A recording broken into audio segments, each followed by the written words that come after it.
The following is a Comfortably Zoned Radio Network production.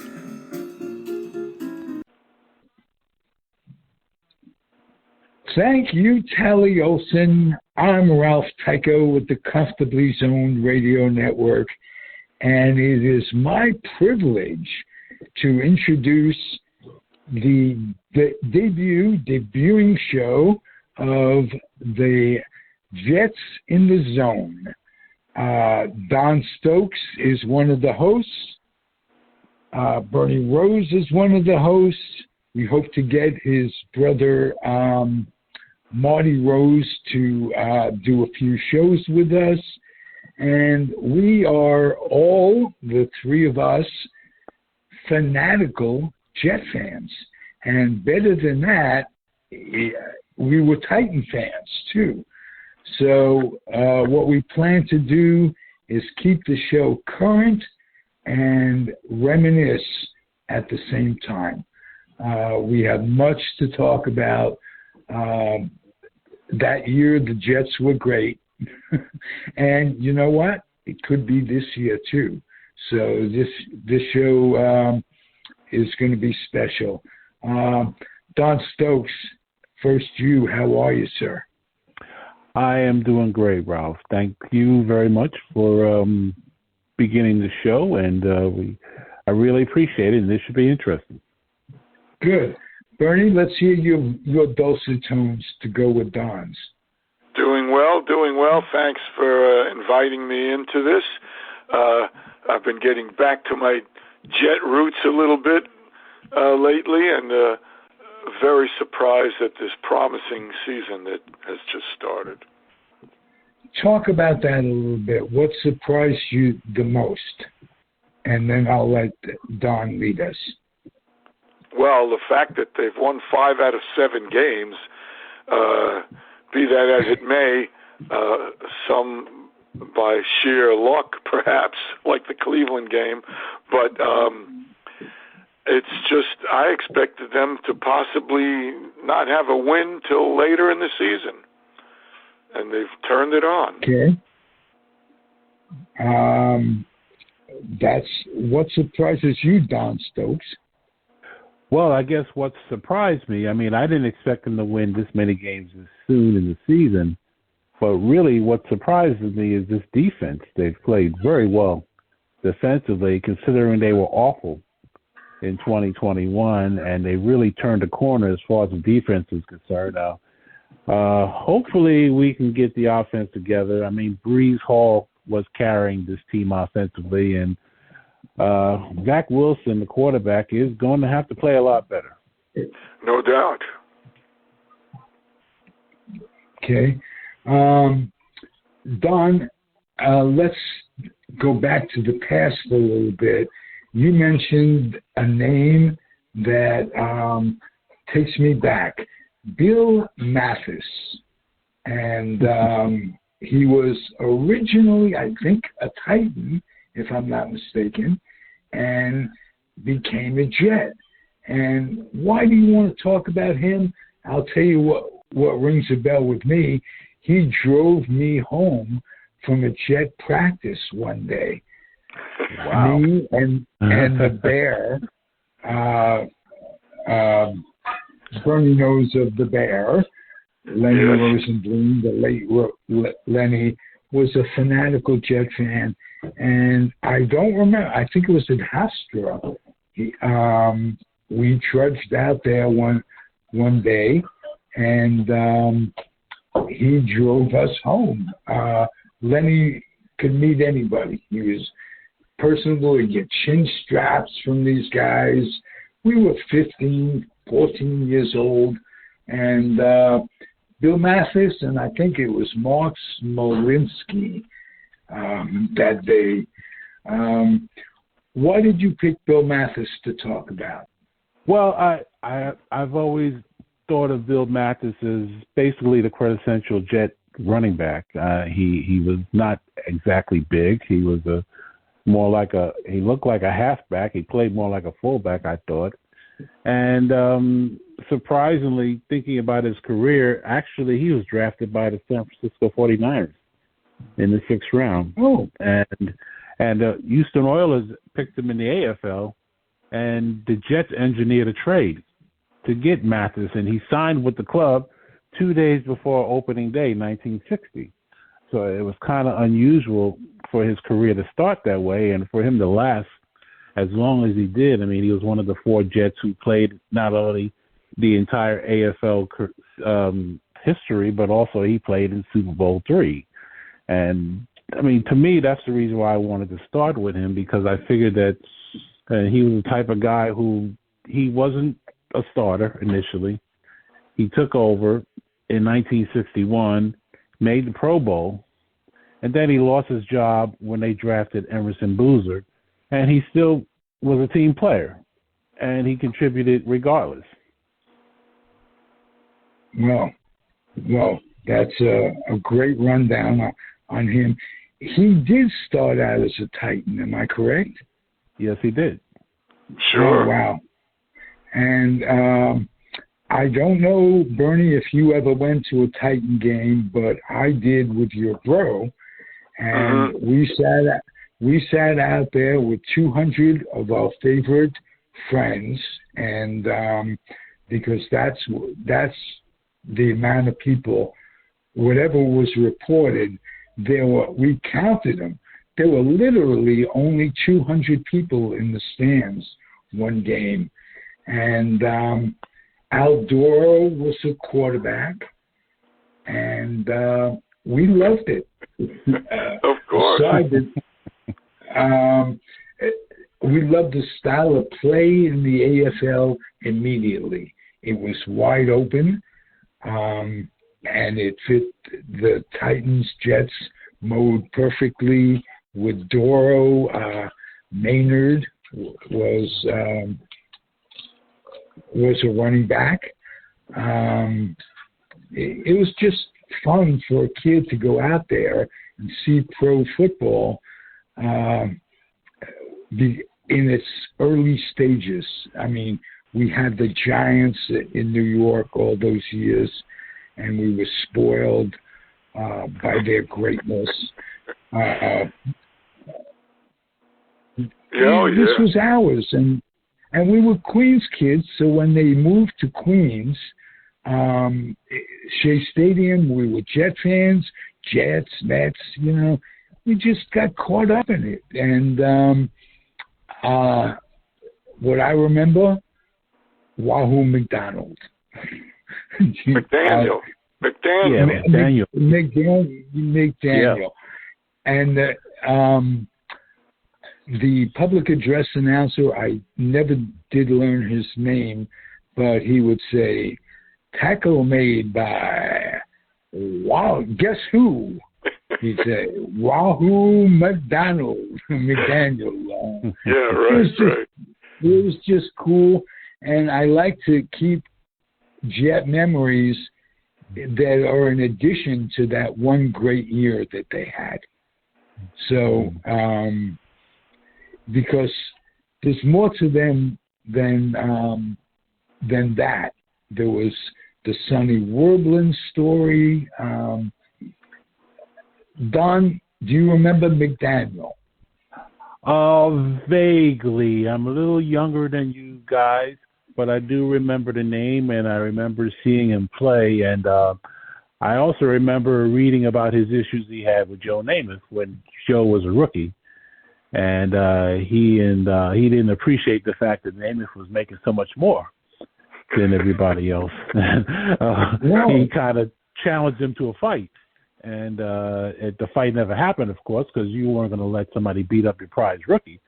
But Wahoo was he was a character. He was one of the first early named defensive players that the Jets had at that point. It was like the early 60s, 64, something like that, 65. And unfortunately, they decided to move him. Of course, they made him available in the draft to Miami, and he went to the Dolphins. Right. But they didn't come in until about 66, if I'm not mistaken. Mm-hmm. Or 67, whenever it was, yeah. You know what I found incredible about that draft when they drafted Namath? His bad knees. They were going to buy insurance for his bad knees, and they also, by drafting another quarterback, a Notre Dame quarterback named Don Ewart. I hope I'm pronouncing that right. John Ewart. Don Ewart. Ewart. I was going to pronounce it John McDaniel, but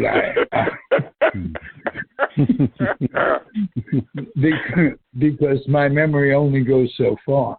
It's a good memory. It's short and selective. So let me tell you about that.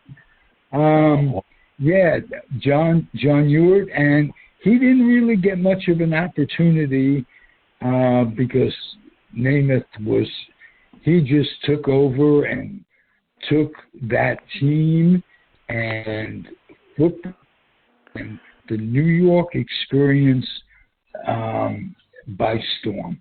Oh, he took New York by storm, absolutely. Well, you got to remember that the Jets were so unsure about Joe Namath's knees that they drafted, I believe, 4 quarterbacks that year. That they also drafted Jerry Rome, and they were so unsure about his knees, and they didn't know whether it was going to work out. But fortunately, it did. Oh, yeah. Absolutely. Yes, it did. Yes, it did. How? I'm going to ask both of you guys, if you don't mind, Don, kind of taking over, and I didn't mean to do that. No, go right ahead. Oh, okay. I'm going to ask you both, if Namath remained healthy, it's almost like the Mickey Mantle story.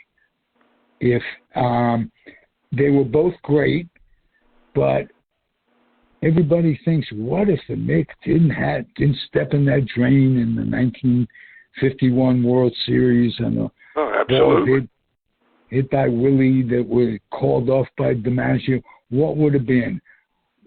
What would have been with Namath? How great could his career have been? I always felt the same thing for Bobby Orr, Mickey, and Joe. You know, look what they did with the injuries they had to their knees and legs for the Mick, and if they were healthy, if they didn't have those, I always said Mick would have hit 700 home runs back then, and who knows? But he was another one that New York, the whole city, was in love with. But Joe, it would have been unbelievable. Mm-hmm. I agree. Go ahead. I was just going to say, I will never forget him in that long mink coat on the sidelines.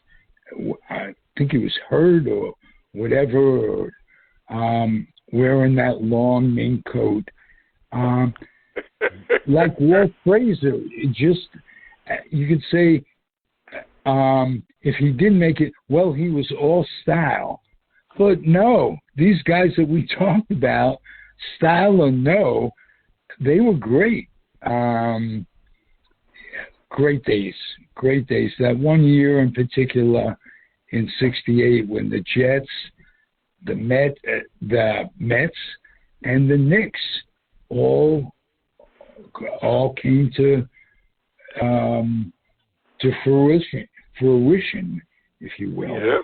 Well, I think about as far as Namath is concerned, he was more than just a football player. He was an icon as far as sports was concerned. I mean, he was like Muhammad Ali in that aspect, and he meant more.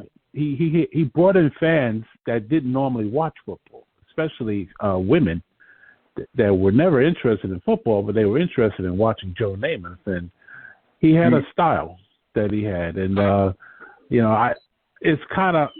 it's easy to say, well, if he didn't get hurt, and he was hurt in college, so it's kind of hard to say if it didn't turn out the way he did. But I mean, he still had some great games, And I have to give him credit. He played longer. They thought that he was only going to play 5 years in the NFL. But, he played 13, so I got to give him credit. And, he carried the team.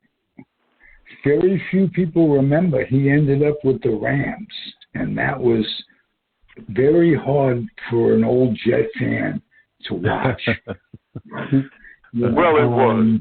Yeah, he probably should have retired, but he could still throw the ball, but he couldn't move.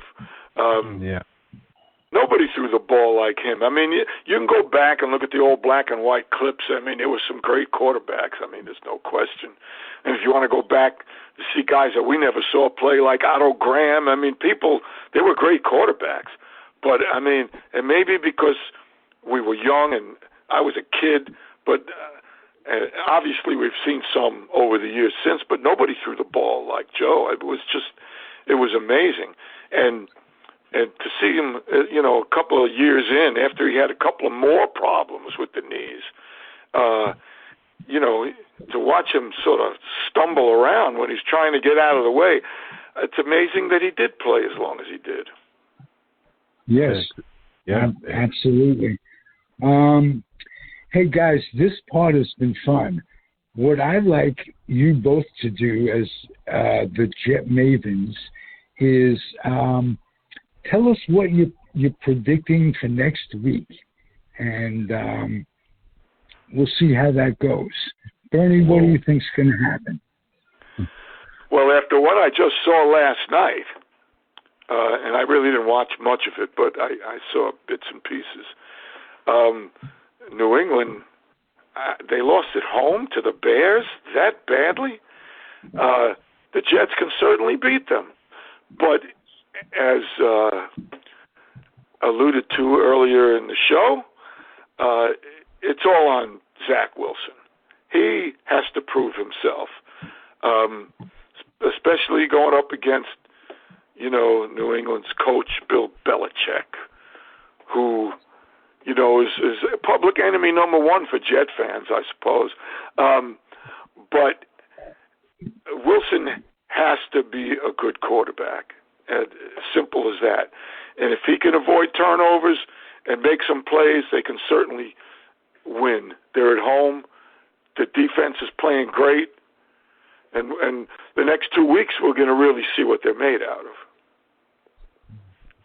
Okay. Yeah.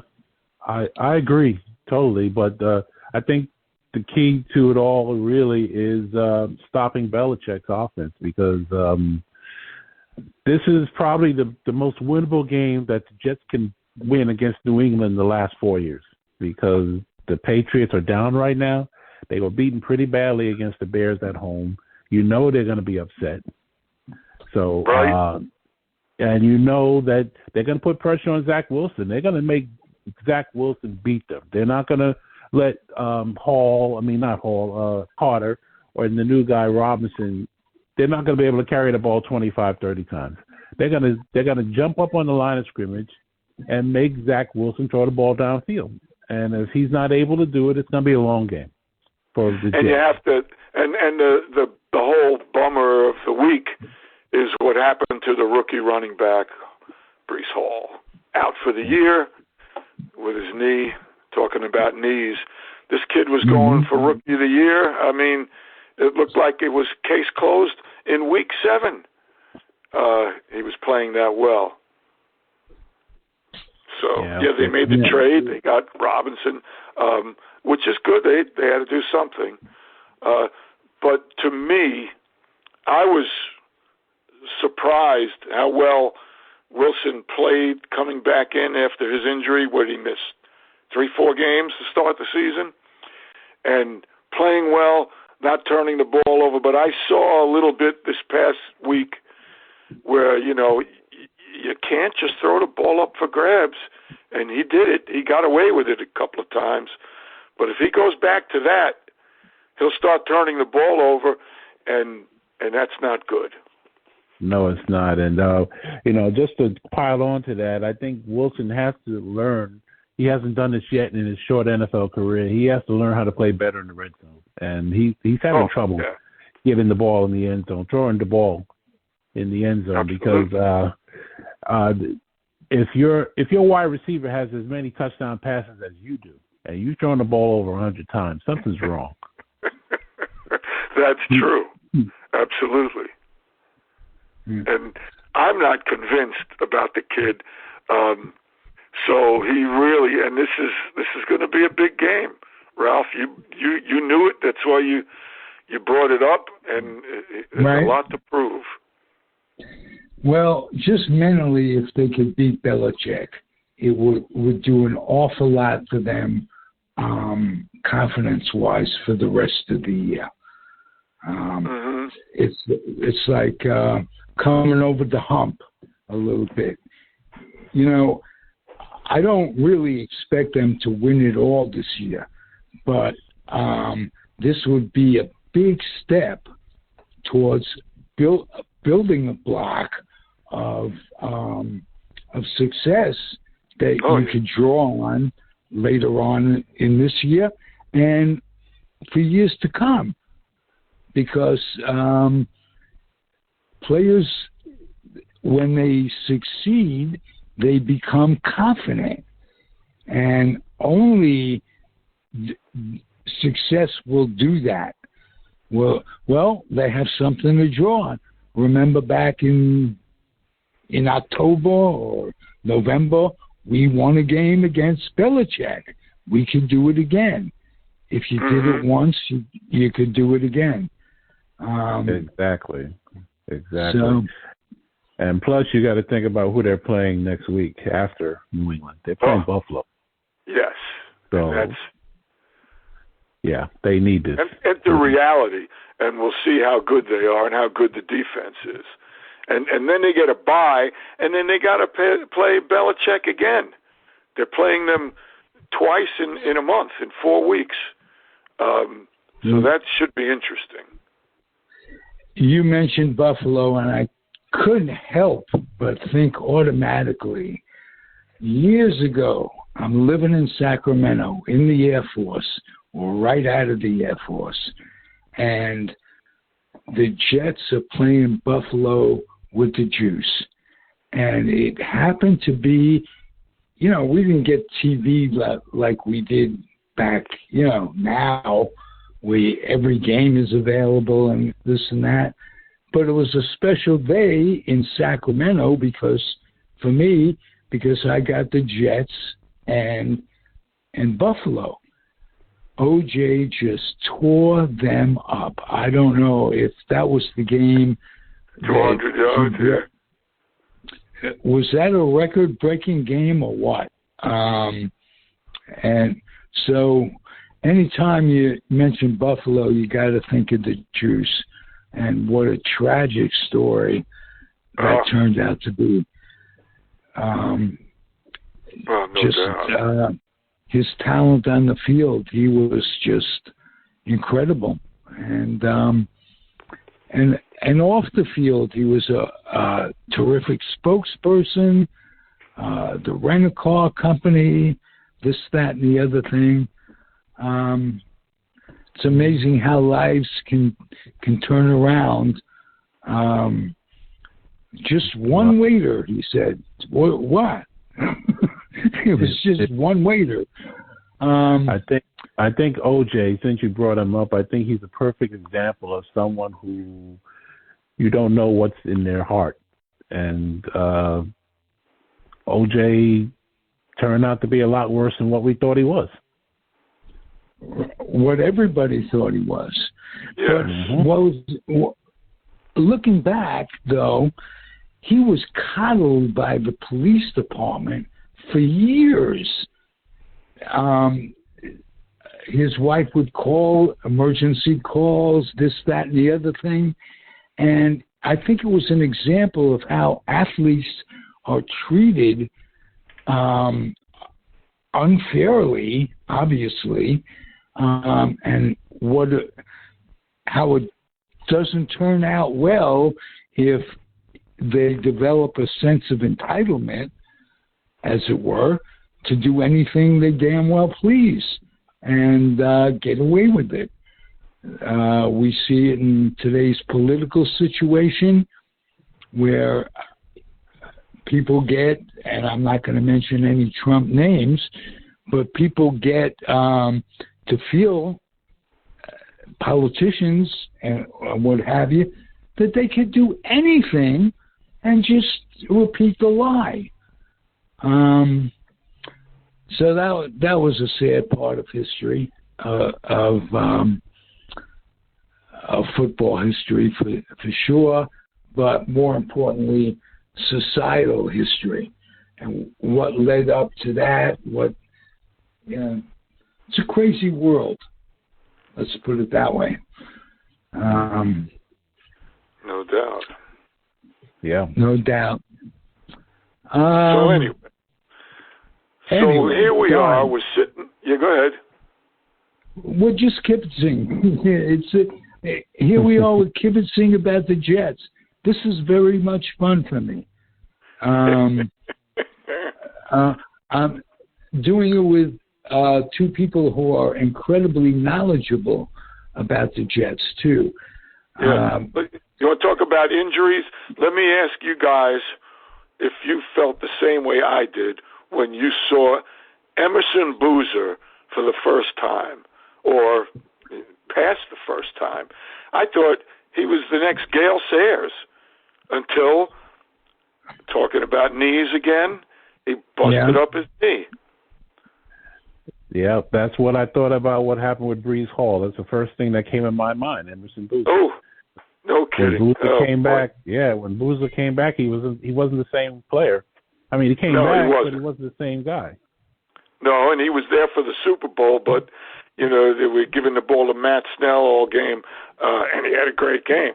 But if he had remained healthy, and the two of them back there, because if you really want to get back to that time period, there was no way in my mind they weren't going to win 2 in a row.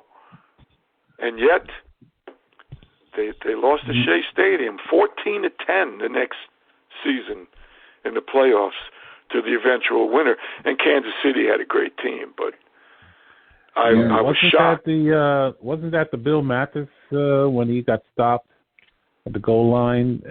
And they said he was actually, the fans say he was in the end zone, but the officials said he wasn't. And then the Chiefs stopped Namath on a 4th down pass or a 3rd down pass, and they had to kick a field goal. Well, that sounds familiar. Yeah. But it's so long ago that it... Right. Go ahead. And it was so long ago that this is a perfect example how the times they are changing. You mentioned Matt Snell. Matt Snell, in the off-season, worked on Shea Stadium. He was a construction guy working at Shea Stadium. I think this was before his career. But guys today, football players today, athletes today, you don't see them working part-time jobs. You see there's enough money, and that's what it is. Yeah, they don't have to work part-time jobs. They don't have to work, but back in the days, guys that were great football players did something else. Well, Joe was the first big contract really ever. I mean, you had guys in baseball making $100,000 a year, but they weren't giving out contracts like that and signing bonuses and stuff. It was a different world. And when Joe got his 400 and something thousand, that was like, $45 million in today. I mean, I'm stretching that a little bit, but but that was an amazing contract, and that might have been the start of everything with the money. Right. Exactly. It was also the start of when fans had to start thinking of, they're paying a guy a lot of money. How much of it are they paying him because he could put butts in the seats, and how much are they paying him because of his athletic ability? And that's the first time as a kid I remember. I go, oh, that's why the money. It's how much can they draw? How much can a player draw? And I never realized that came into consideration until Joe Namath. Yeah, that's true. I mean, a lot of that has to do with Namath's endorsements off the field, and he was a big pitch man. He sold pantyhose, obviously, but he sold other things, and he sold cologne and shaving cream. Yeah, exactly. And so he sold just about everything. Oh yeah. 60 years later, he's still doing it with Medicare supplements. Yeah. Well, he was like the first. Yeah, he was like the first corporation, player. He was a corporation in his own right, and it only went on from there. But I mean, you can't compare the two worlds. It's so far apart. I mean, because it's been, it's almost 60 years since he came out of college. I mean, so it's really getting on. And as long as I'm going to bring that up, did you ever yeah. Well, did you ever think you'd be sitting here this many years later and they've never been back to the Super Bowl?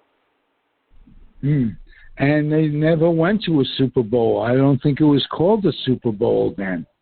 It wasn't, but they do call it Super Bowl III now. But you are correct.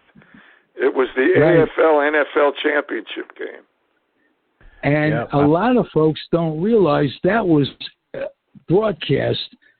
It was the game that made the AFL, because it was broadcast both on NBC and CBS and simultaneously. So, and people say that's that game was responsible for the merger. And there was talk that they were going to stop the Super Bowl if there wasn't a competitive Super Bowl after Super Bowl III. They were just going to stop it because the Packers had won so convincingly the first two. Right. Correct. But it's just incredible. I mean, but they knew. I mean, that's where the Super Bowl came about. So there was already talk about the merger. Maybe it hadn't been, contracted yet, but it was all leading to that. But yeah, Oakland and Kansas City, the 2 years before, had really good teams, but they were totally out of it. And they were then hailing the Colts, the Baltimore Colts, then as the greatest team ever. And what they went, what were they, 12-2 that year or whatever they were. Yeah. Were they 13-1? All right, yeah. Mm-hmm. And I will never forget. And I was a senior in high school that year, so anything Joe said was like the gospel with me, And it was, he predicted, he guaranteed it, and I knew they were going to win. Although I will say, I got a little nervous when they, at a couple of times during the game, but he had it under control. And what a different world it was. He called all the plays. The quarterbacks called their own plays back then. It's been so long since that happened. It's totally different world. Hey, you guys mentioned Oakland, and in the next show, let's talk about the Jets-Oakland rivalry, the Ivy game, and all that. I think that would be fun for us. Because those were two great teams. It was amazing that two teams from two different sides of the country could have such an intense rivalry that they did have. They did. Right. Hey, I got to tell you one quick story before I let Don take over for real. I'm living in Danville, California. This was what years? In the 70s, in the early 70s, and I wander into a bar in Danville, California, called Big Ben's. Big Ben Davidson owned this bar. And he's got this picture. He's a Jewish guy. I was a Jewish guy. Still am. But so he gets to know me a little bit. We establish an acquaintanceship. And until the time, I looked over in the corner of the bar, and there's this gigantic picture of Ben Davidson really socking it, to name it, off, out of bounds, this type of thing. And Ben says to me, he says, he was Jewish too. He goes, Jew boy. He says, if you don't pay the bar tab around here, I'm going to do that to you. So I said, I'll pay it every night, every time I'm here. I don't need a tab. That's funny. Wow. But okay. so I got to know the Raiders a little bit, living my life in Northern California, and I got to appreciate that rivalry. So if you guys don't mind, let's talk about that next week or next month, whenever the next show is. Right. All right, that's fair enough. Yeah. The Raiders can only bring out the hate that only a fan can have. So sure, we can talk about the. That's right, and I had a list. As a sports fan, you make friends with other sports fans. Everybody was a Raider fan around my life, and I had to apologize for years. But what a team! If you're gonna be beat consistently, for Splenda, LaMonica, Stabler, Willie Brown defensively, Alzado later on, brings back good memories for me. Those were close it. Yeah. Close us out. I just want to tell you both how much I appreciate this experience. This has been fun, and I'd like to see it continue on a regular basis. So, Don, close us out. Tell them what they want to hear. All right. Well, I was watching The Godfather today, and making me think about 50 years ago. That was 1972. And reflecting on the 1972 season for the Jets, that was really the last gasp of the Super Bowl team. Most of those guys were still on the club from the Super Bowl team, and this was probably going to be their best shot as far as getting to the playoffs. And unfortunately, it didn't turn out that way. They started out just like this season has for the Jets. They started out 5-2, but they finished 2-5 to finish overall 7-7. And Bernie, do you recall that club back in 72? I do. Now that you refreshed my memory there, yeah, I do remember that happening.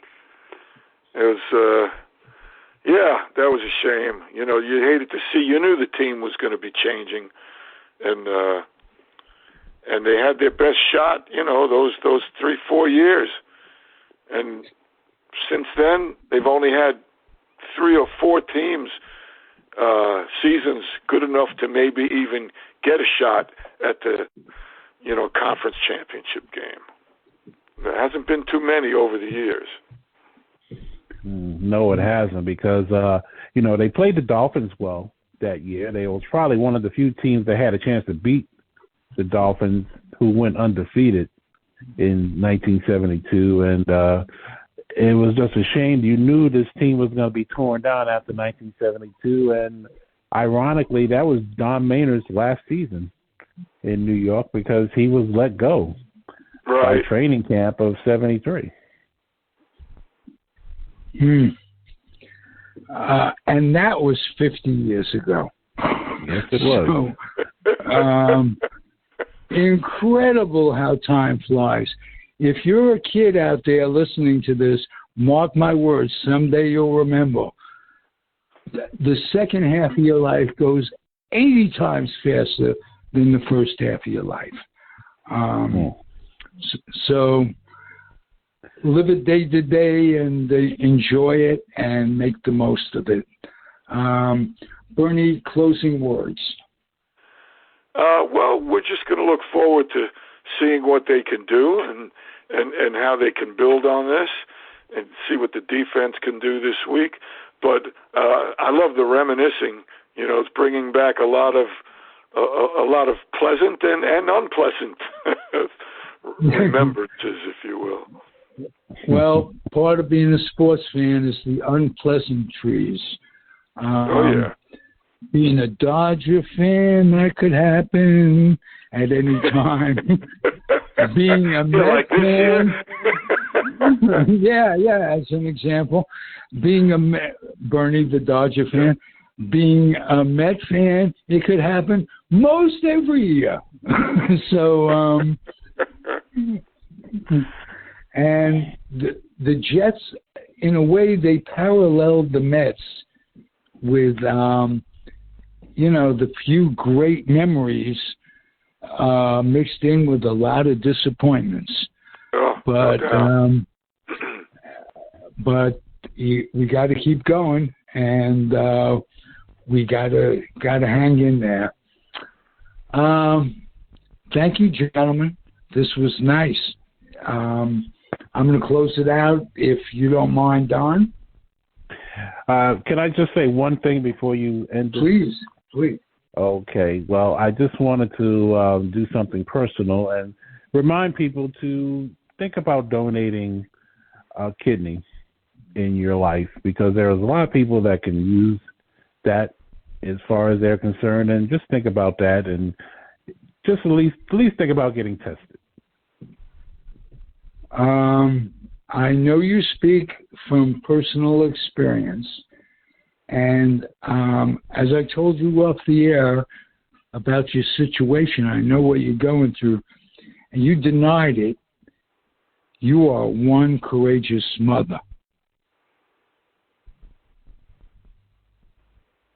Well, I appreciate that, sir, and I'm looking forward to doing these shows. Good. I'm glad. That makes me happy. And Bernie, as usual, you're a pip. Glad to be here. Thank you. Good. Comfortably Zoned Radio Network, Don Stokes, Bernie Rose. I'm Ralph Tyko, kind of the weak link of it all. Thank you, gentlemen. Have a great night. It was a pleasure. Thank you for listening, everybody. Comfortably Zoned Radio Network.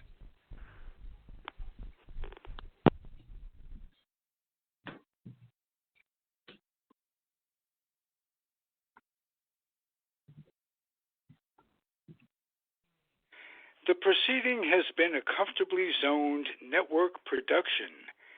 You are advised to keep your dreams wet, your humor dry, your children and grandchildren out of military recruiting offices and off the laps of clerics who wear dresses. Thank you for listening, everyone. Happy trails.